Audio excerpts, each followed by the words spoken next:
फक्त इलेक्शन आलं का टेंबू टेंबू टेंबू.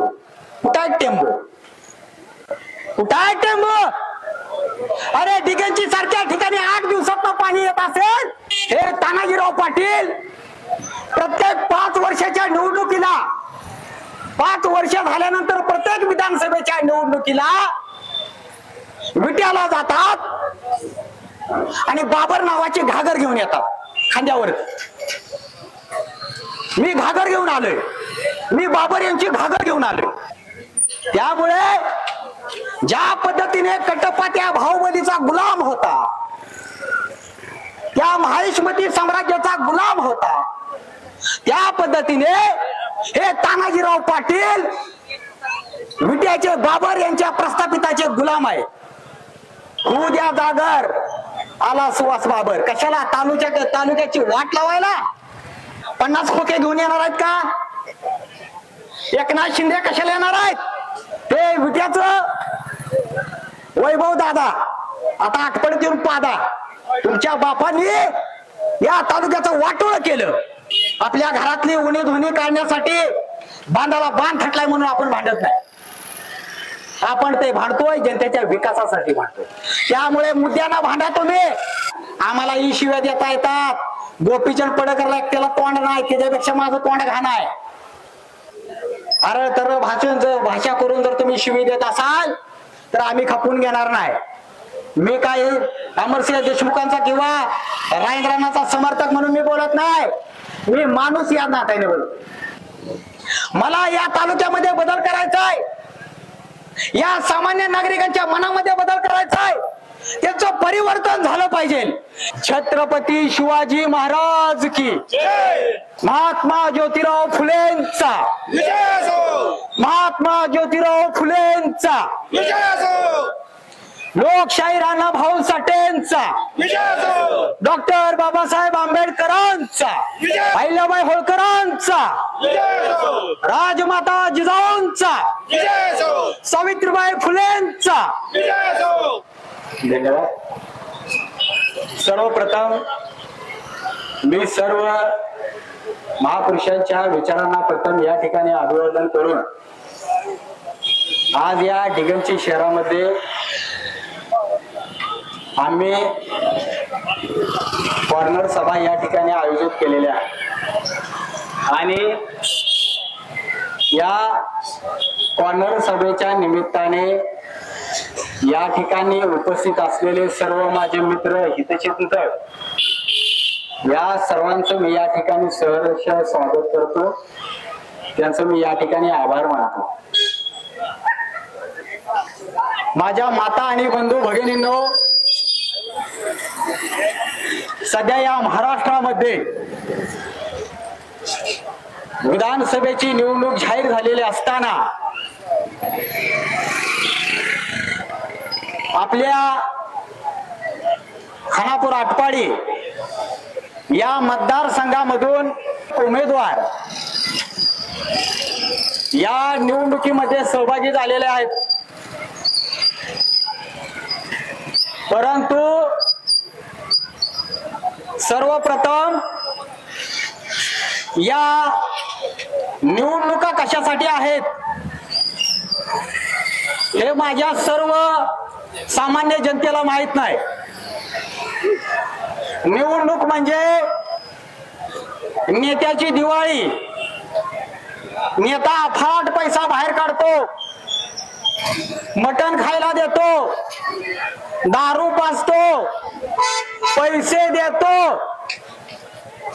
अशी पद्धत या आपल्या मतदारसंघामध्ये चालू आहे. खरंच ही निवडणूक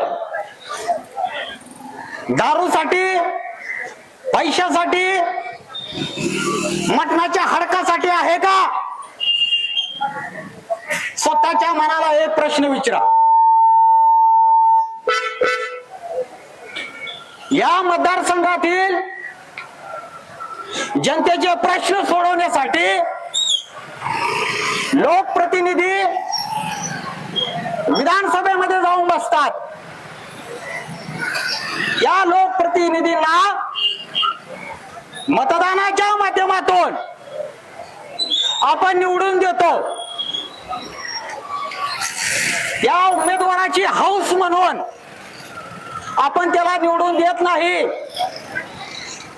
आपला सेवक म्हणून आपले प्रश्न विधानसभेमध्ये मांडण्यासाठी आपला प्रतिनिधी म्हणून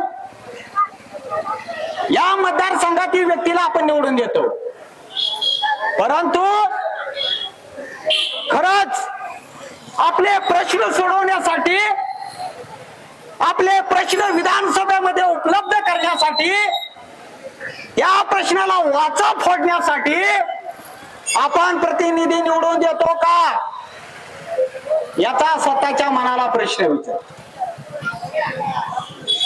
देश स्वतंत्र होऊन आज 70-75 वर्ष झाली, तरी सुद्धा अजून आमचे जे प्रश्न आहेत ते प्रश्न सुटलेले नाहीत. अजून आम्ही पोटाच्याच मागे आहोत.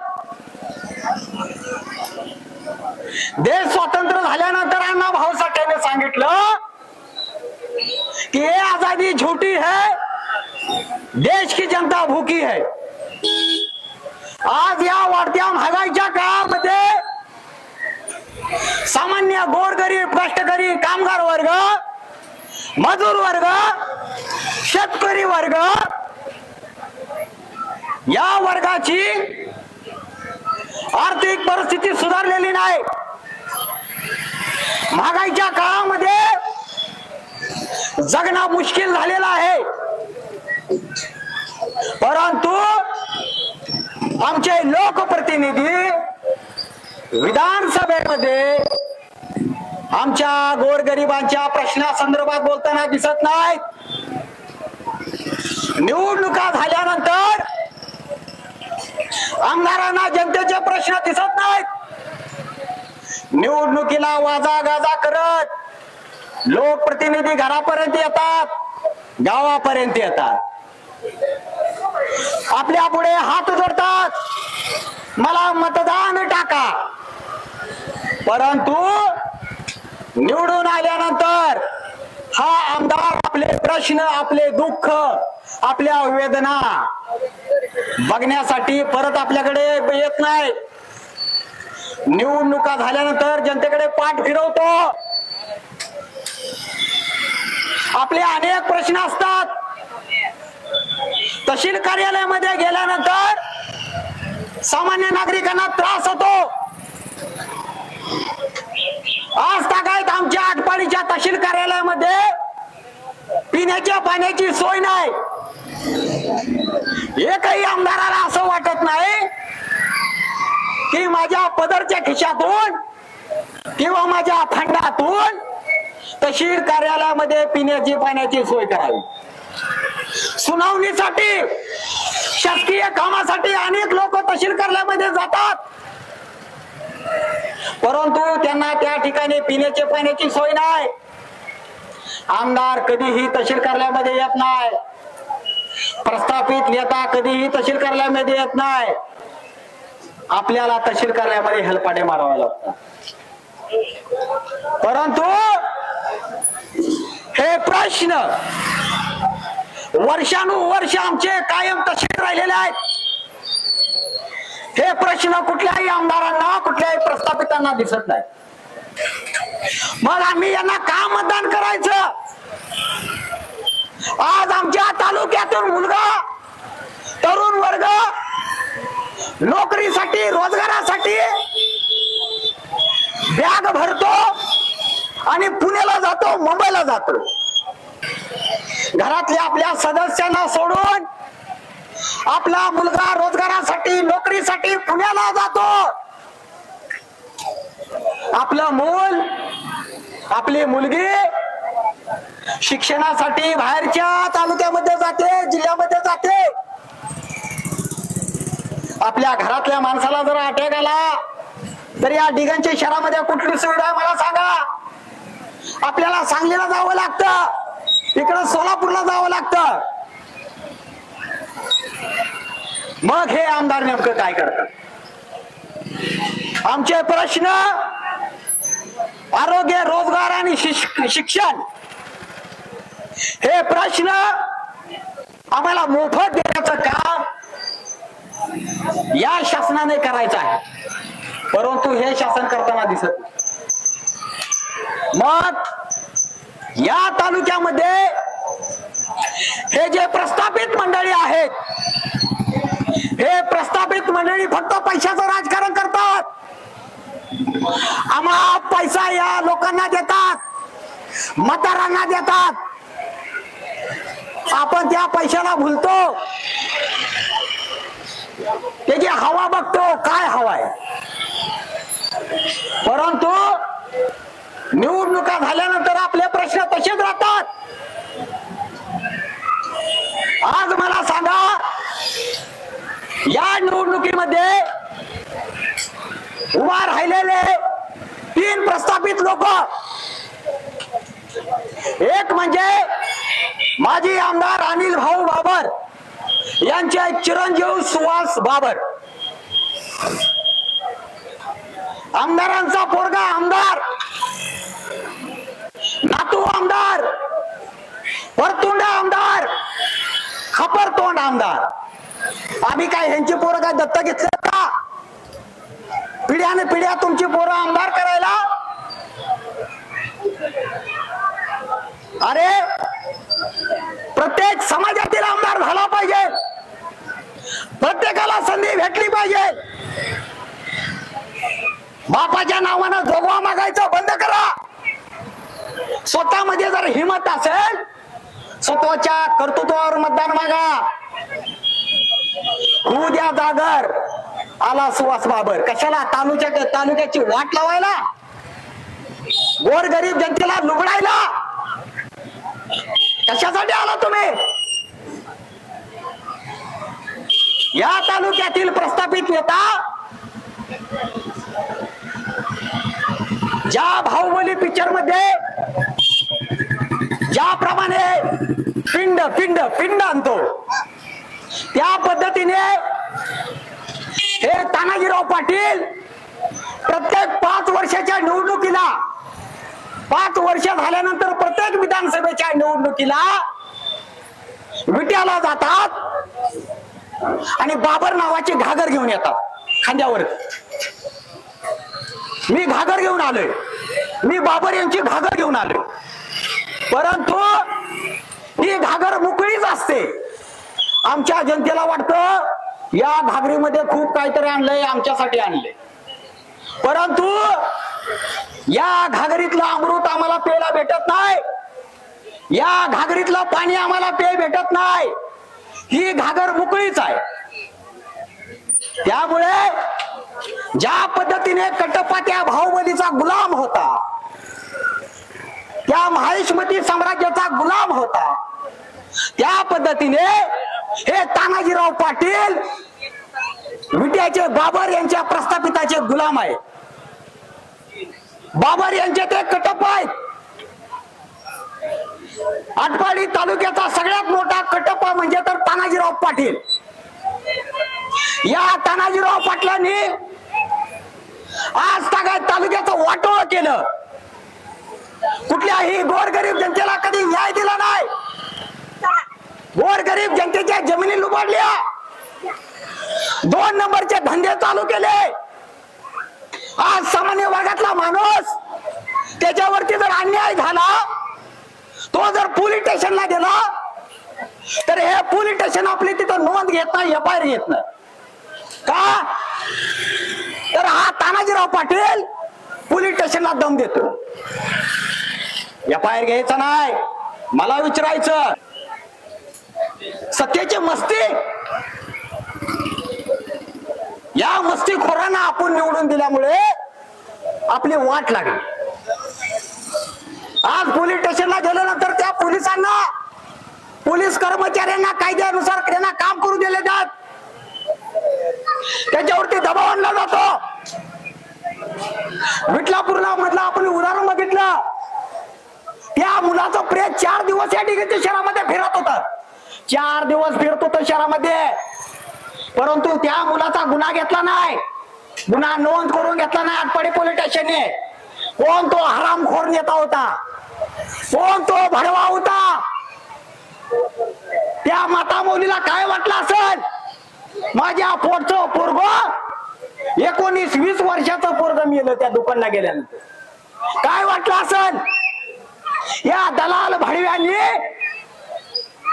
त्या मड्यावरचं लोणी खाल्लं. 8 दिवस मडा फिरत होतो या आटपाडी तालुक्यामध्ये, ढिगांच्या परिसरामध्ये, परंतु आज तागाय त्या कुटुंबाला न्याय भेटला. अरे किती दिवस असं चालणार, किती दिवस आपली पोरं मारणार. या प्रस्थापिताला निवडून देऊन हे प्रस्थापित आपल्यावरती अन्याय करायला. बाबांनो सुधरा. जर वेळेत आपण सुधारलो नाही तर आपल्या घराचं, आपल्या तालुक्याचं वाटोळ होणार. या प्रस्थापित नेत्यांचं काय खरं नाही. एक म्हणतोय तालुक्याची अस्मिता, आम्ही काय युपीन आलो का बिहारनं आलोय, मी पण तालुक्यातलाच आहे. तुम्हालाच अस्मिता, आमची कुठं आहे अस्मिता. परंतु फक्त यांचीच अस्मिता. मग सामान्य वर्गातील, गोरगरीब कष्टकरी वर्गातील तरुणांची अस्मिता कुठे. श्रीमंत लोकांचीच अस्मिता आहे का, या प्रस्थापितांची फक्त अस्मिता आहे का. आमची किंमत शून्य आहे का, काय आम्हाला किंमत आहे. फक्त आम्ही ह्यांच्या पाठीमागे फक्त मेंढरागत हिंडायचं का. काय केलं यांनी आज काय तालुक्यामध्ये सांगा मला. ते विट्याचं वैभव दादा आता आठवड्यात येऊन पादा, तुमच्या बापांनी या तालुक्याचं वाटोळ केलं. अंडी, मटण, दारू ही पद्धत कुणी काढली, सदाशिवराव पाटलांनी काढली. या तालुक्याला घाण सवय लावली. अंडी मटण चारून या जनतेला वेड लावलं. या लोकशाहीची थट्टा केली, थट्टा. आटपाडी तालुक्यातील नागरिकांची थट्टा केली. अशा कार्यसम्राटाचा मुलगा आता उभा राहिलाय. कारण माहित आहे बाप जर उभा राहिला तर बाप आता डुंगणावर पडणार आहे. बापाला व्हॅल्यू नाही, त्यामुळे आता पोराला उभं केलंय. आणि पोरगा म्हणतोय मीच येणार आहे. अरे तुझ्या बापाची काही जागीरदारी आहे का तालुक्यावरती, मीच येणार आहे.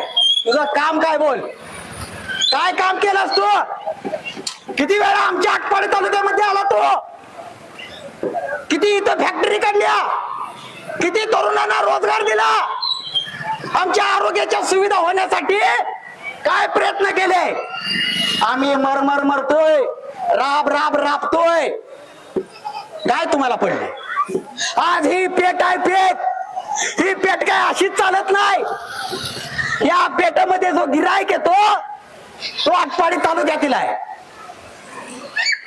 गिराईक येण्यासाठी या तालुक्यातील जनतेकडे पैसा पाहिजे. जर आपल्याकडे पैसाच नसेल तर लोक या दुकानामध्ये कसं जाणार. जर लोक दुकानामध्ये गेले नाहीत तर ही व्यापारपेठ कशी फुलणार. त्यामुळे सगळं जे चक्र आहे ते रोजगारावरती अवलंबून आहे. जर माणसाच्या खिशामध्ये पैसे असतील तर लोक आपला काही खरेदी करू शकतो. आपल्या मुलाला, आपल्या बायकोला, आपल्या मुलाबाळांना, आपल्या घराच्या सर्व सदस्यांना खरेदी करू शकतो. परंतु हा माझा आटपाडी तालुका दुष्काळी भाग आहे. आणि या दुष्काळी भागामध्ये दरवर्षी माझ्या शेतकऱ्याची आपदा होते. हे माझे ज्या समोर बसलेले आहेत सर्व शेतकरी माळवा घेऊन, उद्या जे हे माळवा आहे हे उद्या माळवा राहणार नाही. परंतु या भाजीपाल्याला दर दिला जातो, सगळ्या गोष्टीला दर दिला जातो. परंतु माझ्या शेतकऱ्याचा कधी विचार केला जात नाही, मजुराचा कधी विचार केला जात नाही, सामान्य वर्गाचा कधी विचार केला जात नाही. फक्त श्रीमंताचा विचार केला जातो. त्यामुळे या येणाऱ्या विधानसभेच्या इलेक्शनामध्ये या प्रस्थापितांना का मतदान द्यायचं एकदा घरी जाऊन विचार करा. शांत डोक्याने घरी जा आणि विचार करा की मी या नेत्याला का मतदान द्यायचं. या नेत्यांनी तालुक्यासाठी काय केलं. एक गोष्ट सांगा स्वतःच्या मनाला विचारा. एक गोष्ट, मोठमोठी टेंडर घेतली, भिताडं बांधली, रस्ता आता केलाय तर 4-5 महिन्यात रस्ता सगळा खराब होतोय. भिताडं बांधली तर भीत चिरती आहे. सगळी निकृष्ट दर्जाचे कार्यक्रम. मग या माध्यमातून जो पैसा तुम्ही खर्च केला, तो पैसा भोंगळपणे खर्च केला, तो पैसा शासनाच्या तिजोरीतून तुम्ही पैसा हाणला. त्यामुळे तुमच्याकडे करोडोची प्रॉपर्टी आहे. 1000 एकर जमीन कुठून आली. कोट्यवधीची प्रॉपर्टी कुठून आली. अरे फाटकी चडी घालून फिरणारा तुम्ही, तुमच्याकडे एवढी प्रॉपर्टी कुठून आली. त्यामुळे ही सगळी प्रॉपर्टी आपल्या गोरगरिबाला लुबाडलेली आहे. जो पैसा गरिबांच्या घरामध्ये जायला हवा होता, जो पैसा आपल्या गरीब मुलाला त्याच्या शिक्षणासाठी, त्याच्या आरोग्यासाठी खर्च व्हायला होता, जो पैसा आपल्या आरोग्यावरती खर्च व्हायला होता, तो पैसा शासनाच्या तिजोरीतील यांनी लुटला आणि स्वतःची घरं भरून घेतली. आणि निवडणुका लागल्यानंतर त्यातील थोडाफार पैसा काढायचा आणि आपल्याला मटणाचं दारूचं आमिष दाखवायचं. या 2000 रुपयानं आपलं 5 वर्षे घर चालणार आहे का विचार करा बांधवांनो. याच 2000 रुपये घेऊन आपलं जर 5 वर्ष चालणार असतील तर खुशाल घ्या. व्हॅल्यू 0 आहे. जेव्हा बघल तेव्हा विट्याचाच आमदार होतोय. बाबर नाही तर पाटील, बाबर नाही तर पाटील, बाबर नाही तर पाटील. आता तुझा डाबर तिकडे ठेवून तालुक्याचं काय. तालुक्यातील आमदार कधी होणार. अरे किती दिवस आपण दुसऱ्याच्या ओंजळीनं पाणी प्यायचं. अरे तो एक कटप्पा झाला, गुलाम झाला. आपण त्याचे गुलाम आहोत. त्याने स्वतःचा घर भरून घेतलं, मोठी प्रॉपर्टी कमवून घेतली. आपल्याजवळ काय आहे. उद्या घरातला एखादा आपला सदस्य आजारी पडला, त्याला दवाखान्यामध्ये जर 1.5 लाख रुपये खर्च आहे म्हणून सांगितला, तो कुठून आणणार तुम्ही पैसे. 1.5 लाख रुपये आहेत का पैसे. विचार करा बांधवांनो, विचार करा. या फसव्या लोकांना आता बळी पडू नका. बाद झाला आता. या तालुक्याचं सर्व वाटोळ केलं यांनी. 50 खोके घेऊन येणार आहेत का. एकनाथ शिंदे कशाला येणार आहेत. ज्या वेळेस तालुक्याची एवढी आपदा होते, लॉकडाऊनच्या काळामध्ये प्रत्येक माझी माता माऊली, प्रत्येक माझा मजूर वर्ग सर्व बांधव घरात होते, कोरोनानं मरत होते. अशा टायमिंगला कुठलाही प्रस्थापित नेता आला नाही. हे धर बाबा एक किट, हे धर बाबा तुझ्या घरामध्ये साखर नाही, शेंगदाणा नाही, तेल नाही, इधर हे धान्य घे. कुठलाही नेता आला नाही. आता इलेक्शन लागल्यानंतर सर्व आले.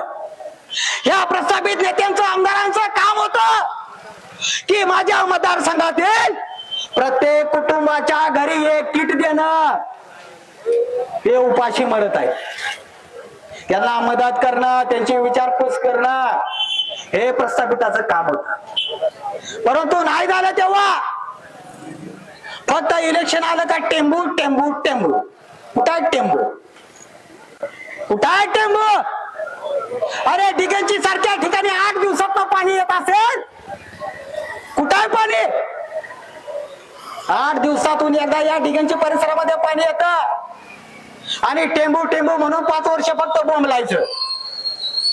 काय या टेंबूचा फायदा झाला मला सांगा? टेंबूचा कोट्यवधी निधी कुठे गेला? दरवर्षी त्या विट्याला जायचं आणि त्या टेंबूचे घागर घेऊन यायचं. हे बंद झालं पाहिजे, हे बंद झालं पाहिजे. नागरिकांनो, आता विचार करा, शांत डोक्याने विचार करा.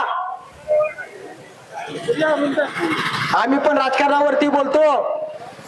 मी काय माझ्या घरातला मुद्दा इथं आणत नाही. जनतेचे जे प्रश्न आहेत ते या ठिकाणी मी मांडतो. व्यवहार सुटून मी काय बोलत नाही. मला गोपीचंद पडळकर सारखी घाण सवय नाही. या अमरसिंह देशमुखांवरती काय बोलले, आम्ही त्यांच्यावरती बोलतो, परंतु वैचारिक लेवलला बोलतो. शिव्या देऊन आम्ही कधी बोलत नाही. परंतु ज्या प्रकारे गोपीचंद पडळकर साहेबांनी जी अमरसिंह देशमुखांना जी शिवी घातली, त्या शिवीचा मी या ठिकाणी जाहीर निषेध करतो. आपण सर्व तालुक्यातील एक आहोत. या जनतेच्या प्रश्नासाठी आपण लढतोय. आपल्या घरातली उणी धुणी काढण्यासाठी बांधाला बांध थटलाय म्हणून आपण भांडत नाही. आपण ते भांडतोय जनतेच्या विकासासाठी भांडतोय. आम्हालाही बोलता येतं, आम्हालाही शिव्या देता येतात. गोपीचंद पडळकरला एकट्याला तोंड नाही, त्याच्यापेक्षा माझं तोंड घाण आहे. अरे तर भाषा करून जर तुम्ही शिवी देत असाल तर आम्ही खपून घेणार नाही. मी काय अमरसिंह देशमुखांचा किंवा रायंद्रांचा समर्थक म्हणून मी बोलत नाही. मी माणूस या नात्याने बोलतो. मी या पोट तिडकीने बोलतोय की तालुक्याचं राजकारण दूषित कामा होता कामा नये. जर अशा प्रकारचे जर वेगळं राजकारण, या राजकारणाला दिशा लागली तर या तालुक्याचा सत्यानाश होय. त्यामुळे असे बोलवचन राजकारणात तुम्ही लय बघितले. फक्त आले लोकांना टोप्या घालून गेले. या तालुक्यात जायचं टोपी घालायची, दुसऱ्या तालुक्यात जायचं तिथं टोपी घालायची. त्यामुळे यांचं नाव टोपीचंद पडलं. लोकांना टोप्या घालायचं काम टोपीचंद. असे हे टोपीचंद निवडणुकीला लागल्यानंतर काय पण बरळतात. ही गोपीचंद पडळकर म्हणजे देवेंद्र फडणवीसने पाळलेली घुस आहे, घुस. हे घुस या तालुक्याला कुरतडण्याचं काम करत आहे. तालुका कुरतडून खात आहे. कुठे गेलं धनगर समाजाचं आरक्षण? 10 वर्ष झालं भाजप सत्तेमध्ये आहे, महाराष्ट्रामध्ये आहे, केंद्रामध्ये आहे. कुठं आहे आरक्षण? कुठं आहे एसटीचं आरक्षण? फक्त निवडणूक लागल्या त्या भूल थापा मारायच्या. माझी आई उभा राहू दे, बाप उभा राहू दे, त्याला मतदान टाकू नका. परत मतदान झाल्यानंतर अजून तिकडे जाईल. त्यामुळे आम्हालाही खूप काय बोलता येतं. तुम्ही तालुक्याच्या विकासावरती बोला.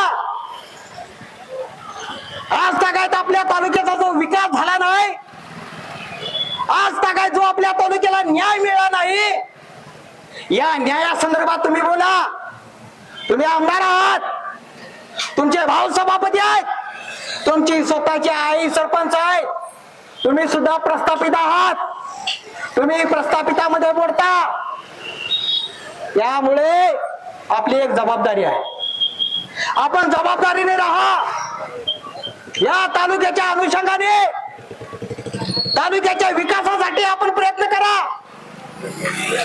आपली सर्वांची लढाई ही तालुक्याच्या अस्तित्वासाठी आहे, तालुक्यातील जनतेला न्याय देण्यासाठी आहे, एकमेकाच्या कुरघोड्या करण्यासाठी, एकमेकाची जिरवाजिरवी करण्यासाठी नाही. हे असलं घाणेरडं राजकारण बंद करा. लोकांचा विचार करा. हे माझे मायबाप मंडळी तुम्हाला मतदान देतात, त्या मतदानाचा चांगल्या प्रकारे वापर करा. विधानसभेमध्ये जाऊन माझ्या जनतेचे प्रश्न मांडा. माझ्या जनतेला न्याय द्या. तुम्ही जर फक्त स्वतःच्या स्वार्थापोटी त्या विधानसभेमध्ये जाऊन बसत असाल आणि तिथं गेल्यानंतर मुक आंधळ आणि बहिर होत असाल तर जनता तुमच्या ढुंगणावरती लात घातल्याशिवाय राहणार नाही. त्यामुळे माझ्या माता बंधू भगिनींनो, आपण आता थोडासा विचार करा. या येणाऱ्या निवडणुकीमध्ये अशा टग्या लोकांना मतदान करू नका. ही टगी लोक खाऊन खाऊन फुगले, ती फक्त खाऊन खाऊन फुगले, ती स्वतःची घरं भरले, ती स्वतःच्या घराकडे लक्ष द्या, स्वतःच्या मुलाबाळाकडे लक्ष द्या. उद्या जर आपल्या मुलाने एखादी गोष्ट जर आपल्या मुलानं मागितली तर ती आपल्याला पूर्ण करता आली पाहिजे. यासाठी प्रयत्न करा. या नेत्याच्या पाठीमागे झेंडा घेऊन बोंबलत फिरू नका. आपल्या मुलाबाळाचं बघा, आपल्या घरादाराचं बघा. त्यामुळे मी सर्व जनतेला या ठिकाणी आवाहन करतो की येणाऱ्या विधानसभेच्या इलेक्शन मध्ये, निवडणुकीमध्ये आपण गांभीर्यपूर्वक निवडणुकीच्या माध्यमातून चांगल्या उमेदवारांना आपण मतदान करा. मी म्हणत नाही मला मतदान करा. मी निवडून येण्यासाठी किंवा माझी काहीतरी अपेक्षा आहे म्हणून स्वतःपुटी या ठिकाणी मी उतरलेलो नाही. मला या तालुक्यामध्ये बदल करायचा आहे. या सामान्य नागरिकांच्या मनामध्ये बदल करायचा आहे. त्याचं परिवर्तन झालं पाहिजे. या परिवर्तनाच्या लढाईसाठी मी या विधानसभेच्या इलेक्शन मध्ये उभा राहिलो. मी निवडून येण्यासाठी उभा राहिलो नाही. माझी जनता चांगली सक्षम झाली पाहिजे. जनता जागृत झाली पाहिजे. डॉक्टर बाबासाहेब आंबेडकरांनी दिलेला अधिकार आपण स्वतंत्रपणे आपण निभावला पाहिजे. ही लोकशाही आपण टिकवली पाहिजे. जर लोकशाही टिकली नाही तर आपलं भवितव्य, आपल्या मुलांचं भवितव्य आपल्या धोक्यात आहे. त्यामुळे माझ्या बांधवांनो, आता विचार करा आणि या येणाऱ्या विधानसभेमध्ये चांगल्या उमेदवाराला आपण मतदान करा. एवढंच या ठिकाणी मी आवाहन करतो आणि या ठिकाणी थांबतो. जय भीम, जय भारत, जय शिवराय.